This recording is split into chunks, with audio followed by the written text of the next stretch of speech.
तो दो मतलब इमली बने वहाँ तक मैं समझ रहा बहुत सारे वाक्य थे, बहुत सारी बातें हैं, तारीफ भी बहुत कर सकता हूँ। और तो मैं समझता हूँ कि मालवीय साहब में जिसके दिल में इंसानी हमदर्दी है वाकई में उसके दिल उसके आपसे आंसू जरूर निकले।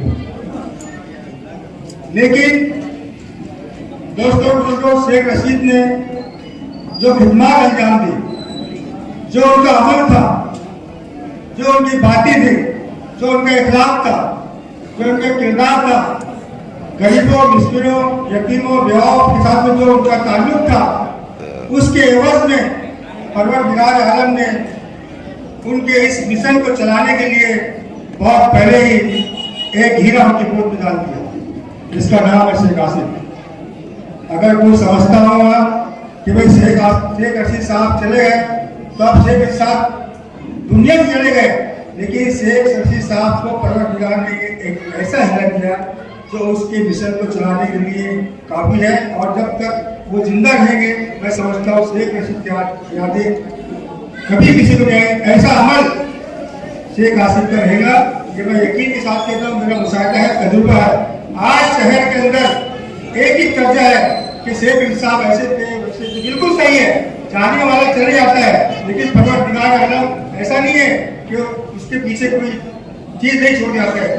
आज शहर को जिस चीज की जरूरत है, जो लोग ये महसूस करते हैं कि हमें शेख रशीद जैसा किरदार चाहिए, शेख रशीद जैसा अमल चाहिए, शेख रशीद जैसी शख्सियत चाहिए, तो अल्लाह पाक ने बहुत पहले ही शेख आसिफ की शक्ल में आपको ये शख्सियत दी है। शेख आसिफ कोई मामूली चीज नहीं है, मैं तारीफ नहीं कर रहा हूँ। इस शहर के अंदर दो लीडर थे, एक शेख रशीद और एक शेख आसिफ। आज लीडर नाम की चीज आप खुद मुशाहिदा कीजिए, खुद मुशाहिदा कीजिए। मैं वाकई तो जितने बैठे हुए यहाँ पर सब जानते हैं कि शेख आसिफ क्या है, शेख रशीद क्या थे, शेख रशीद ने क्या क्या अमल किए, सब आप यहाँ बोलेंगे। एक एक वाकई बयान करेंगे तो समझ तो 2-3 दिन लग जाएंगे। ये सब जानते हैं, गुरुवार वाले का एक एक बच्चा जानता है कि शेख रशीद क्या थे, उनका क्या अमल था। लेकिन अब वो चले गए तो हमें अब पूरे गुरुवार वाले को क्या करना चाहिए यह हमें सोचना है। गम के पहाड़ हमसे टूटे हैं, लेकिन अब हमें गम से कैसे निकलना है। और इस शहर के लिए हमें उनकी जो भाव थे, उनकी जो बातें थी, वो कैसे हमने जाना उन्हें पहचाना चाहिए, यह हमारे सोचना चाहिए। दोस्तों मायूस होने की कोई जरूरत नहीं है। अल्लाह पाक एक चीज देता है तो दूसरी चीज ऐसी पैदा करता है कि आपकी सारी मायूसी तक जाती है। मैं तमाम परिवार की तरफ से शेख आसिफ साहब को ये यकीन दिलाता हूँ कि जिस तरह शेख रशीद के साथ गुरुवार के लोग एक ताकत बन गए उनके घर और उनकी कामयाबी में उनका हिस्सा रहा, उसी तरह शेख आसिफ साहब आपके साथ भी पूरे गुरुवार का बच्चा वो ताकत के साथ करेगा कि आपके अंदर शेख रशीद जैसा अमल पैदा हो जाए। दोस्तों बुजुर्गों, वक्त है, बहुत ज्यादा बोलने वाला था लेकिन नहीं, और शायद कुछ बोलना है। मैं आखिर में इतने जरूर कहूंगा कि शेख आसिफ हमारे लिए बहुत बड़ी ताकत है। सिर्फ जिस मोहब्बत और जो सुलूक शेख रशीद साहब हमारा था, वो मोहब्बत और वो सुलूक और वो ताकत अगर हमने शेख आसिफ को बताए तो ये समझ लो कि हमारा जो विकार था, कल जो विकार था, आज वो विकार कायम रहेगा। इतना कहने के बाद मैं पूरे गुरुवार के एक फर्द जाहिर से मरहूम के तमाम अहले खाना को ताज़ियत मौजूद पेश करता हूँ और मैं सब दुआ करता हूँ और दुआ करता हूँ हज़रत शेख साहब को जन्नतुल फिरदौस आला से आला मुकाम अता फरमाए, आमीन। मालेगांव शहर जो आज बुरान हो चुका है, हमें सियासी, समाजी, मिली हर तरीके से रशीद साहब लोगों की मदद करते हैं। और यहाँ पर लोग सब बता रहे हैं जो लोग मामला थे और जो उनके साथ मामला किए थे, उनके काम किए थे। 2 से 3 साल पहले की बात है, पुणे की एक लड़की थी जिसका रिश्ता कहीं नजर में उम्र ज्यादा हो गई थी। मतलब पुणे की लड़की है, ममियार खानदान की, शायद कोई लड़का और मालेगांव शायद हमारे खानदान में रोटी मजदूरी करने वाला, हालांकि सामने थोड़ी बहुत बड़े व्यापारी थे। तो मुझे रशीद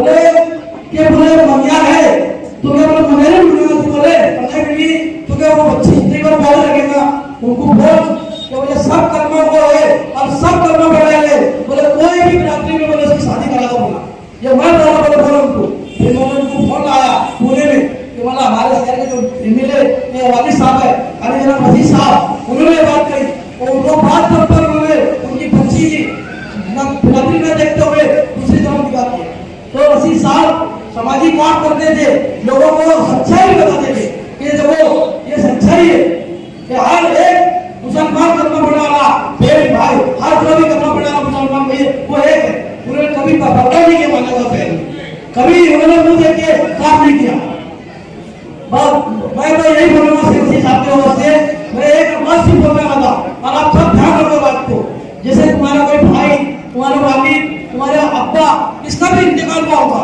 आप कब्रिस्तान जाते होंगे मट्टी लेने जाते होंगे आप मस्जिद में बैठे कुरान पढ़ते होंगे उनके सारे सवाब के लिए और वो काम के अंदर एक नाम शेख रशीद साहब का बना देना और ज्यादा कुछ करने की जरूरत है और हमें अल्लाह ताला ने शेख रशीद साहब खालिद हाजी और उनका परिवार अपने साथ है शेख रशीद साहब की सूरत में हमारे पास इमरान है खालिद हाजी है शेख रशीद साहब है लेकिन हम सिर्फ उनके लिए कर सकते सच्चे दिल से उनके से दुआ रखने की दुआ करें और अपने मरहूम के साथ साथ उनका भी एक बार नाम ले अल्लाह पाक शेख रशीद साहब को जन्नत में आला मकाम फरमाए। अस्सलाम वालेकुम। अल्लाह ताला ने पैदा होने से पहले सारी हमारी बातें लिख दी है लेकिन हमारे बस में सिर्फ एक चीज रह जाती है कि वो हम दुनिया में आए हैं तो हमारा कलम रहता है वो कलम अल्लाह ताला ने हमारे हाथों में रखा है कि हमारे जो बोला गया है हुजूर सल्लल्लाहु अलैहि वसल्लम ने हमें उनकी सुन्नतों के तरीके से कुरान के हवाले से हमें बताया गया है कि जो जैसा कर्म करेगा जैसी करनी वैसी भरनी वो हिसाब से इंसान को वो आइडियल माना जाता है। आज मालेगांव शहर में यहाँ पर हमारे शेख रशीद साहब मरूम शेख रशीद साहब के सभी जानशीन यहाँ पर बैठे हुए एक शेख हमारे सामने शेख रशीद साहब ने हीरे दिए हुए ऐसे नौनिहाल ऐसे नवरत्न मोती हमारे पास है कि अगर ये एक अगर कभी एक लड़ी बनकर एक माला बनकर अगर कभी शहर के हित में अगर शहर के लिए अगर ये माला बनकर अगर हमारे गले में आ गए तो इंशाअल्लाह अजीज हमारे शहर में तरक्की होगी।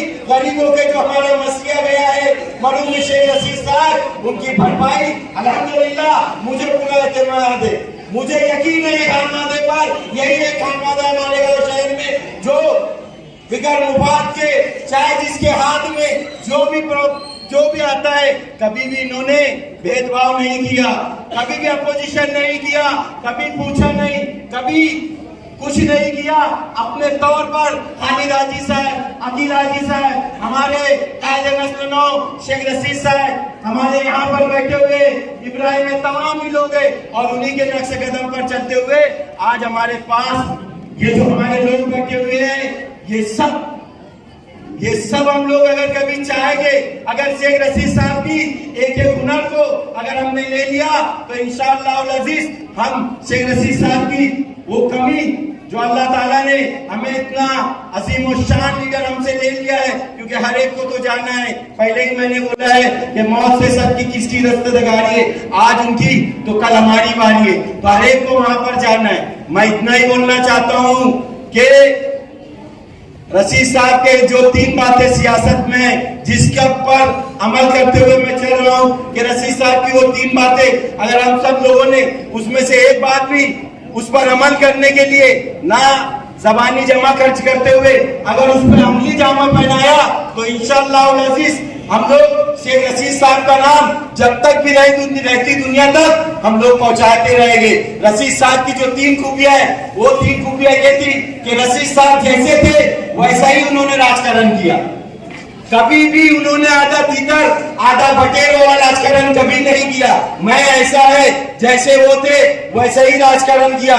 दूसरी बात रशीद साहब ने कभी भी भेदभाव वाला राजकारण या सियासत नहीं किया चाहे बड़े से बड़ा रहे या छोटे से छोटा रहे सबको एक नजर से देखा सबको साथ रखकर चलने के लिए। और सबसे बड़ी बात शेख रशीद साहब की ये है कि उनके अंदर एक है तो पहाड़ के जैसा हौसला था 2001 के फसाद के टाइम पर मालेगांव नहीं पूरे महाराष्ट्र हिंदुस्तान के फिरका परस्तों ने एक साथ उनके ऊपर जो चाहे तनकीदे की, इल्जाम मोहतान तराशी की, लेकिन वो मर्द मुजाहिद खड़े रहकर आंखों में आंखें डालकर आज 22 साल हो चुके ऐसी हिकमत अमली करे उन्होंने रशीद साहब ने कि हमारे जो शहर में 22 साल हो गए अभी तक फसाद नहीं हुआ, और फसाद ना होने की वजह से इतनी तरक्की मिली कि गुरुवार वार्ड में जो खानगा मस्जिद के पास से शुरू होता है दाता नगर तक जाता है।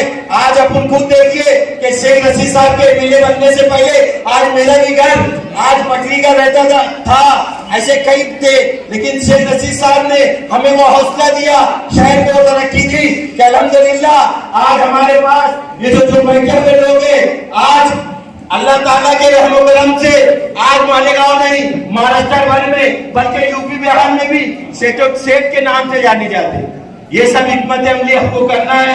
आखिर में मैं शेख रशीद साहब को ये दुआ देता हूँ कि अल्लाह ताला उनको जन्नतुल फिरदौस में आला से आला मकाम अता फरमाए। और शेख रशीद ये गुरुवार में हमारे आने लगे शेख रशीद साहब उनके लिए ताज़ियत का प्रोग्राम रखा है, और इस प्रोग्राम की सदारत हमारे इस वार्ड की मशहूर शख्सियत अलाद साकिब शेख रेडीमेड वाला फरमा रहे हैं।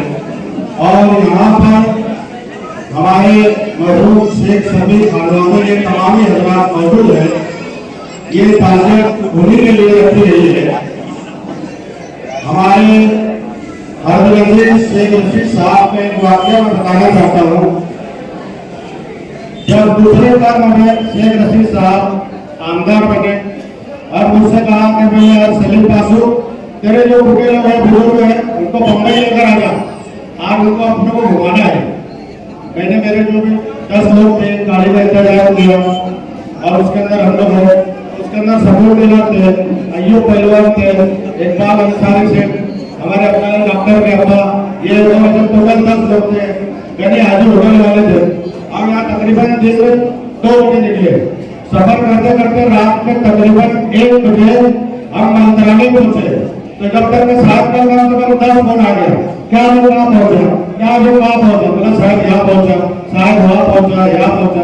1 बजे हम लोग पहुंचे, हमारा इंतजार ही कर रहे थे। हम 5वें माले पे मंत्रालय में हमारे गेस्ट हाउस में गए, बोले आप सब फ्रेश हो और फ्रेश होने के बाद में खाना खाएंगे।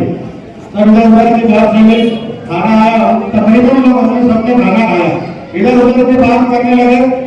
तकरीबन 2 बज गया, तो बोला आप सो जाओ, अब सोने का टाइम हुआ, फिर सुबह अपन मुलाकात करेंगे। अब सोने लगे तो वो रूम पूरा भर गया, खचाखच भर गया। उधर में वो स्कूल के बच्चे स्टूडेंट थे जो मालेगांव शहर में वहां पर ही रहते थे, और उनका नाम अभी साहिब की तरफ से होता था। वो रूम में कॉलेज के बच्चे स्टूडेंट थे, ये रूम में हम सब हजरात थे। तो सोने के लिए वो रूम पूरा भर गया। तमाम हजरात मेरे साथ में जितने आए थे वो सब सो गए, सिर्फ वो साहिब अकेले बचे थे। तो ये मेरे साथ में जो लोग आए वो बोलने लगे कि साहिब आप तुम भी सो जाओ। और बोले आज मेरी फिक्र मत करो, मैं सो जाऊंगा। तो हम लोग देखने लगे, अपना अपना लोट पोट कर साहिब का नजारा देख रहे थे। बोले साहब जब तक तुम नहीं सोएंगे तो हम भी सोएंगे नहीं। साहब खड़े हुए, वहां तो जगह नहीं थी, जिस जगह पे चप्पल रखते खड़े हुए और पैर से वो चप्पल को दरवाजे के बाहर किए और लुंगी उनकी खुली रहती थी, लुंगी को खोले और बोले आप मतलब मेरे साथी हो, और ऐसा बोल के वही चप्पल की जगह पर सो और बाकी सब सोए थे। ये मंजर मेरे साथ के जो बुजुर्ग हजरात ने देखा, कसम खुदा की एक एक आदमी ने अपनी आंखों से रो दिया। बोले साहब इतना बड़ा काम ये हमसे नहीं होगा। अरे बोले अल्लाह के बंदो तुम हसन मारो के बोले इसके, तुम अगर मुझे हमदर्द नहीं बनाते तो मैं यहाँ कैसे पहुंचता, मैं तो डेली सोता। हकीकत में तुम इसके वाला हो बोले, ये तुमने मुझे कहा तुम्हारी जगह सोने रात भर कोई सोए नहीं। बोले तुम नहीं सोएंगे तो हम नहीं सोएंगे। दिन निकल गया, फिर बाद में बोले क्या बात सही बात बता तुम। तो बोले साहब तुम्हारी तरफ है और अधिवेशन भी चल रहा था। तो बोले ठीक है अपन ना खाना खाते बोले। तो बोले आप खाना कहाँ खाएंगे? बोले साहब तुम क्या खाने खिला देंगे? तो बोले यार उनको अपन देखिए जगह होटल में खाने खिलाते। तो साकिब में जाकिर भाई भी थे, बोले नहीं जाकिर ऐसा कर पिछले गेट से उनको ऐसा लेकर आ और वहाँ पे देखिए दरबार में बोले खाना दिला। ये सब सीरियस आदमी लोग थे, सब बैठे, वो वेटर आया, कपड़ा लाया, कपड़ा ऐसा लगाया यहाँ पर, सब कुर्सी टेबल चम्मच लेकर आया, खाना पूरा टेबल में लगा हुआ था। वो बोले यार हमारी बात सुनते हुए इतनी बड़ी होटल में हम लोग खाना नहीं खाए, साहब भी आ गए, अरे खाओ। बोले यार तुम्हारे नसीब में था, मालूम है तुम्हारी वजह से। बोले मैं नहीं खा ले रहा, खाना उना खाए। और उसके बाद में अधिवेशन था, बोला अधिवेशन में अपने को चलना है अंदर जाके असेंबली हाउस में। और इतने भाग से बैठे आगे होटल वाले, वो यार हमको पहलाना पहनी थी नहीं, वो लुंगी पे आया, मैंने भी ध्यान नहीं दिया, वो मेरे मांगो थे, समझे। एक ने मेरे को बोला इकबाल सेठ ने, अरे बोला वो आगे जाके तो लुंगी पे आ गए। बोला हाँ यार तो बहुत बड़ी बात होगी। फिर मैंने साहब को बोला साहब वो लुंगी में आ गया, वहाँ परमिशन है क्या जाने का। मैं बोले टेंशन कहाँ की लेता, मैं है ना लाल बत्ती की गाड़ी तो साहब को मिली थी, वो वाले कितने घंटे लाल बत्ती गाड़ी के अंदर साहब को आदि साहब ने 2-3 घंटे बैठे और डायरेक्ट मंत्रालय में। इकबाल अंसारी हमारे साथ में, इकबाल शेख बोले यार जिंदगी में बोले ऐसा मैं फख्र महसूस कर रहा हूँ कि आज मैं आमदार है, साहिब के आगे हमारे सब के आगे इतनी रुबाब में ऐसा चल रखा है। बोले ऐसा लग रहा है कि मैं खुद आमदार हूँ।